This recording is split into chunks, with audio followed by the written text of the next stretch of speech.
بسم اللہ الرحمن الرحیم۔ السلام علیکم معزز ناظرین اور سامعین، زارا وائس میں خوش آمدید۔ بد اعمال اور احوال قبر۔ صحاب قبر اگر کافر ہو تو عذاب سے حفاظت اور مدد کے لیے اس کے چاروں طرف کوئی بھی چیز نہیں ہوتی ہے۔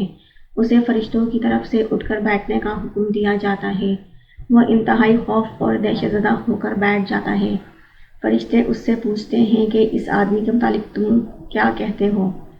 یہ کون سا آدمی ہے؟ وہ اس آدمی کے نام سے بھی نہ واقف ہوگا۔ کہا جائے گا کہ یہ حضرت محمد صلی اللہ علیہ وسلم ہے۔ وہ کہے گا میں ان کے بارے میں کچھ بھی نہیں جانتا، لوگ ان کے بارے میں کچھ کہتے تھے، میں نے بھی وہی کچھ کہہ دیا۔ اس سے کہا جائے گا کہ تو نے اس نبی صلی اللہ علیہ وسلم کے برحق دین سے آزاد رہ کر زندگی گزاری، حتیٰ کہ تجھے موت نے آ لیا۔ انشاءاللہ اب اسی حالت میں تجھے قیامت کے دن اٹھایا جائے گا۔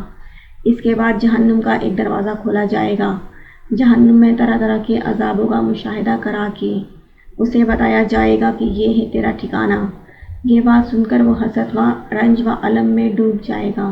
پھر اس کے سامنے کا ایک دروازہ کھولا جائے گا اور اسے بتایا جائے گا اگر تم نے دنیا میں اللہ کی اطاعت کی ہوتی تو یہ جنت تمہاری قیام گاہ بنتی اور اس کی نعمتوں سے تم فائدہ اٹھاتے۔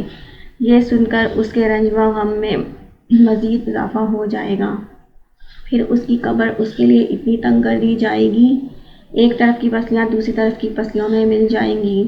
اس حدیث میں کافر کا لفظ آیا ہے، جس سے معلوم ہوتا ہے یہ صرف کافر کا انجام ہوگا، حالانکہ اس حدیث کے آخر حصے سے ظاہر ہوتا ہے کہ یہ انجام ان لوگوں کا بیان ہو رہا ہے جو مسلمان معاشرے میں پیدا ہوئے اور انہوں نے اللہ اور رسول صلی اللہ علیہ وسلم اور ان کے احکام تعلیمات کو بھی جاننے کی فکر نہیں کی۔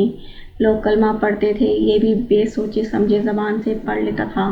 لوگ محمد صلی اللہ علیہ وسلم کا ذکر کرتے تھے، یہ بھی سنا کرتا تھا، اور چونکہ زندگی میں اللہ کو اپنا رب بنا کر محمد صلی اللہ علیہ وسلم کو اپنا پیغمبر جان کر اپنی زندگی نہیں گزاری، اسی لیے مرنے کے بعد نہیں جان سکے گا کہ اللہ کیا ہے، رسول کیا ہے اور رسول صلی اللہ علیہ وسلم کی لائی ہوئی تعلیمات کیا ہیں۔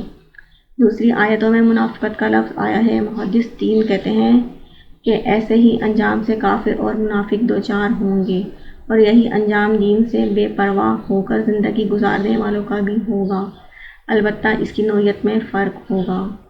Thanks for watching, please like, share and subscribe.